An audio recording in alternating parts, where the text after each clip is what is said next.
శ్రీమాత్రే నమ. జయ గురు దత్తాత్రేయ నమ.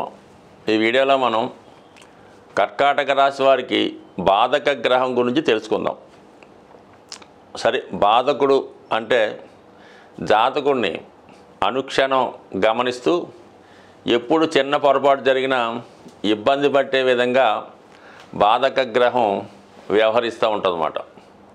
సో అందువలన ఏంటంటే ఈ బాధక గ్రహం యొక్క దశలు జరుగుతున్నప్పుడు జాతకుడు చాలా నిజాయితీగా క్రమశిక్షణగా వెళ్తే చాలా వరకు జాతకుడు అభివృద్ధికి కారణం అవుతుంటుంది. అదే ఏమాత్రం చిన్న పొరపాటు చేసినా కూడా జాతకుడిని ఇబ్బంది పెట్టే ప్రయత్నం చేస్తూ ఉంటుంది ఈ బాధక గ్రహం. మరి కర్కాటక రాశి చరరాశి అవుతుంది. చరరాశికి 11వ స్థానాధిపతి బాధకుడు అవుతూ ఉంటాడు. అంటే కర్కాటక రాశి వారికి శుక్రుడు బాధకుడు మాట. అంటే వృషభ రాశి రాశ్యాధిపతి శుక్రుడు బాధకుడు కాబట్టి మరి కర్కాటక రాశి వారికి ఈ శుక్ర మహాదశ జరుగుతున్న శుక్రుడు యొక్క అంతర్దశలు జరుగుతున్నా కూడా మరి ఏదో విధంగా జాతకుడి యొక్క ప్రవర్తన బట్టి అతని నడవడికను బట్టి ఉండే ప్రదేశాన్ని బట్టి ఏదో విధంగా నష్టం కష్టం కలుగుతూ ఉంటుంది. అంటే ఎవరి ద్వారా? శుక్రుడు స్త్రీ గ్రహం అవటం వల్ల ముఖ్యంగా శుక్రుడు ఏంటంటే జాతకుడి యొక్క భార్యకి కారణమవుతుంటాడు, కారక గ్రహంగా శుక్రుడు. అలాగే కుమార్తెకి, అలాగే మరి కోడలికి, అంటే మీ కుటుంబంలో ఉన్నటువంటి స్త్రీలకి అటు ఇటుగా శుక్రుడు కారకత్వం వహిస్తూ ఉంటాడు. అలాగే మరి కర్కాటక రాశి వారికి చంద్రుడు అధిపతి. స్వభావసిద్ధంగా చంద్రుడికి శుక్రుడికి కూడా ఎట్టి పరిస్థితుల్లో కూడా మిత్రత్వం లేకపోవడం వల్ల ఈ శుక్ర చంద్రులు ఎక్కడ కలిసినా జాతకుడికి ఆర్థిక సంబంధించిన విషయాల్లో విపరీతమైనటువంటి ఆటుపోట్లు ఇబ్బందులు కలుగుతుంటాయి. అలాగే మరి కుటుంబంలో ఉన్నటువంటి స్త్రీలతో కానీ అతను ఉద్యోగం చేస్తున్నటువంటి విధి నిర్వహణలో ఉన్నటువంటి స్త్రీలతో ఏదో విధమైన ఇబ్బంది రావడం జరుగుతూ ఉంటుంది. సాధారణంగా ఎవరి జన్మజాతకంలో అయినా సరే శుక్రుడు చంద్రుడు కలిసి ఉంటే ఖచ్చితంగా ఆ జాతకుడి యొక్క భార్యకి జాతకుడి యొక్క తల్లిగారికి చాలా విరోధం ఏర్పడుతూ ఉంటుందన్నమాట. అంటే ఒకరిని చూస్తే ఒకళ్ళు ఓర్వలేకపోతుంటారు. ఈ విధంగా ఎక్కువ శాతం ఉండే అవకాశం ఉంటుంది. కాబట్టి మరి ఎవరి జన్మజాతకంలో అయినా ఈ రెండు గ్రహాలు కలిసి ఉంటే వాళ్ళు సాధారణంగా మరి అత్తా కోడల మధ్య తగువులు రాకుండా చూసుకుంటే జాతకుడు చాలా సుఖంగా సంతోషంగా ఉండే అవకాశం ఉంటుంది. అంటే కేవలం అత్తా కోడల మధ్య గొడవ వచ్చినంత మాత్రం పెద్దగా నష్టమైతే లేదు, కానీ దానివల్ల ఏమవుద్దంటే ఈ జాతకంలో ఉన్నటువంటి శుక్రగ్రహం చంద్రగ్రహం యాక్టివేట్ అయ్యి జాతకుడికి ఒక విధమైన ఆర్థిక నష్టాన్ని, ఉద్యోగపరమైన ఇబ్బందుల్ని, వృత్తిలో నష్టపోవడానికి కూడా జరుగుతూ ఉంటుంది. కావాలంటే వ్యక్తిగతంగా ఎవరైతే ఇటువంటి ఇబ్బందుల్లో ఉన్నారో వాళ్ళు అబ్జర్వ్ చేసుకుంటే ఇది మీకు అర్థమవుతుంది. కాబట్టి సాధ్యమైనంత వరకు కర్కాటక రాశి వారు జీవితంలో ఎదగాలనుకున్న వాళ్ళు ఈ భార్య తల్లిగారి మధ్య విభేదాలు రాకుండా చూసుకుంటే మీకు ఉత్తమంగా జీవితంలో పైకి రావడం జరుగుతుంటుంది. సో అలాగే మరి శుక్ర మహాదశలో చంద్రుడి యొక్క అంతర్దశ వచ్చిన, చంద్ర మహాదశలో శుక్రుడి యొక్క అంతర్దశ వచ్చిన చాలా వరకు జాతకుడు ఆర్థిక పరమైనటువంటి ఇబ్బందుల్ని, కుటుంబ సమస్యల్ని ఎదుర్కోవడం జరుగుతూ ఉంటుంది. సో అందువలన మరి ఖచ్చితంగా కర్కాటక రాశి వారు బాధక గ్రహం అయినటువంటి శుక్రుడితో చాలా జాగ్రత్తగా ఉండాలి. శుక్రుడు కారకత్వాలు అయినటువంటి స్త్రీలతోనూ ధనంతోనూ చాలా జాగ్రత్తగా వ్యవహరించాలి. దాని తర్వాత ఏంటంటే బాధక గ్రహం కన్నా కర్కాటక రాశి వారికి ఎక్కువ ఇబ్బంది పెట్టే గ్రహం అష్టమ స్థానాధిపతి. ఏ రాశి వారికైనా అష్టమ స్థానాధిపతి ఎక్కువ కష్టాలని ఇబ్బందుల్ని కలిగేస్తూ ఉంటాడు. అదే అష్టమాధిపతి కూడా అదృష్టానికి జాతకుడిని విపరీతమైనటువంటి స్టేటస్ పెంచడానికి కూడా కారణమవుతూ ఉంటుంది. మరి ఈ కర్కాటక రాశి వారికి శని అష్టమ స్థానాధిపతిగా ఉండడం వల్ల ఎవరి జన్మ జాతకంలో అయినా మరి రాష్ట్రాధిపతి చంద్రుడు అష్టమాధిపతి శనితో కలిసి ఉంటే వాళ్ళ జీవితంలో మానసిక అశాంతి ఎక్కువగా ఉంటుంది. అలాగే జాతకుడి యొక్క మదర్కి చాలా స్ట్రగుల్ పడడం జరుగుతుంటుంది. ఆరోగ్యపరంగా కావచ్చు, మానసికంగా కావచ్చు, వ్యక్తిగత జీవితంలో చాలా స్ట్రగుల్ పడి ఉంటారు.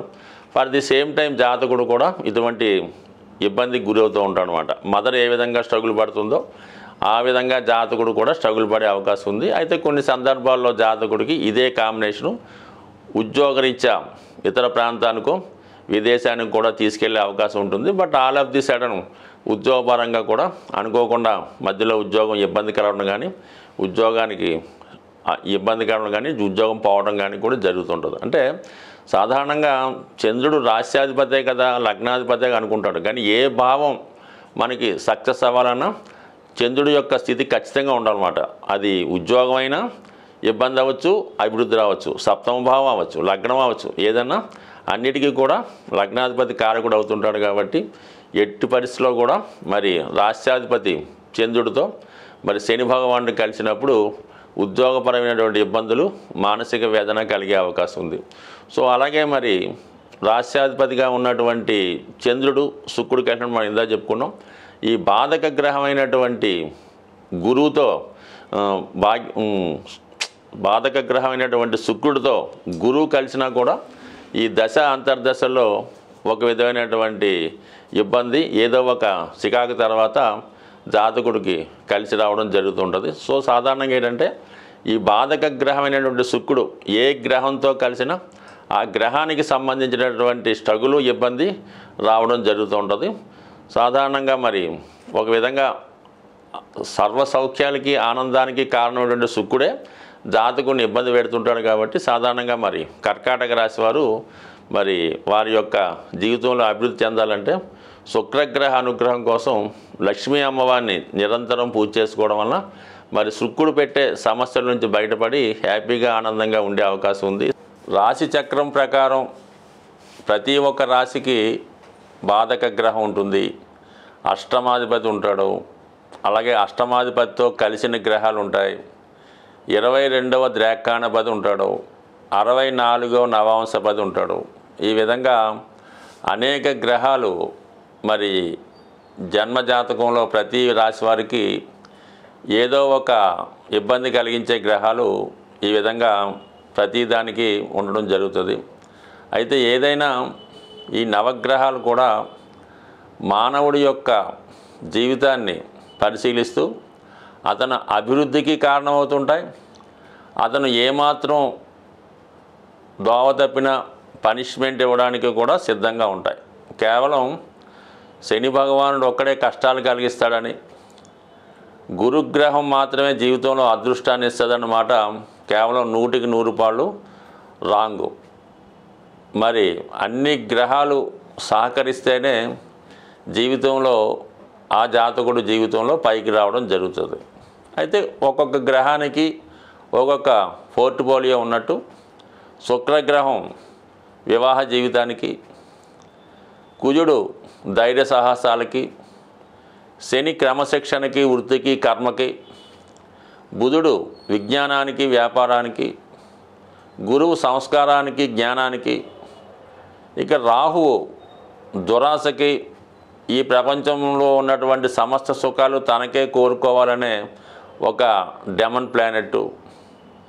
దానికి పూర్తిగా ప్రతిదీ వైరాగ్యంగా, ప్రతిదీ వదులుకొని, అంటే కేతువు మరి తలలేని మొండెం కాబట్టి కేతువు హృదయంతో ఆలోచిస్తుంటాడు. ప్రతిదీ కూడా సాఫ్ట్ కార్నరు, ప్రతిదీ వదులుకోవడం. ఈ విధంగా ఆధ్యాత్మికవేత్తలకి, సన్యాసులకి, మరి బ్రహ్మచారులకి అటువంటి వాళ్ళకి కేతు కారణం అవుతుంటాడు. ఏదైనా అన్ని గ్రహాలు సహకరిస్తేనే జాతకుడికి ఉత్తమ జాతకంగా పరిగణించబడుతుంది. ఏదో కొన్ని గ్రహాలు సహకరిస్తే 50% అనుకూలిస్తూ ఉంటాడు. కేవలం 1-2 గ్రహాలు అనుకూలిస్తే ఏదో జీవితం అలా సాఫీగా జరుగుతుంటుంది. బట్ ఏదైనా ప్రతి గ్రహాన్ని కూడా మరి గ్రహాలు కూడా దేవతల యొక్క స్వరూపాలు కాబట్టి అవి జప దానాల ద్వారా, పూజల ద్వారా, రత్నధారణ వల్ల ఖచ్చితంగా గ్రహాలు మనకి అనుకూలిస్తాయి. అయితే ఏ గ్రహమైనా కష్టపడకుండా మాత్రం ఎట్టి పరిస్థితుల్లో కూడా ఫలితం ఇవ్వదు. కేవలం మనం ఉంగరం పెట్టేసుకున్నామంటే జీవితం మారదు.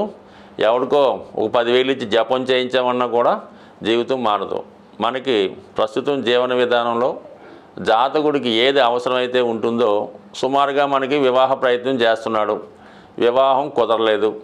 వివాహం కుదరలేదంటే కుజుడికి జపం చేసేద్దామండి, శనికి దానం ఇచ్చేద్దామంటే మాత్రం ఎట్టి పరిస్థితుల్లో కూడా మీరు ఎన్ని సంవత్సరాలు ఇలా చేసినా కూడా జరిగే అవకాశం ఉంది. అంటే మీరు వివాహానికి ఎంతవరకు యోగ్యత కలిగి ఉన్నారు, మీకు ఎటువంటి భార్య వచ్చే అవకాశం ఉంది అన్న విషయాన్ని బాగా పరిశీలించి మీ ప్రయత్నం మీరు చేస్తూ ఉంటూ కొంతవరకు ఈ పూజా కార్యక్రమాలు స్వయంగా చేసుకుంటే కంపల్సరీగా మీ యొక్క ఆశయం నెరవేరుతుంది తప్ప కేవలం ఈ గ్రహాలు మనం వాటిని ప్రసన్నం చేసుకుంటే అవి శుభగ్రహాలుగా వరాలిస్తాయి.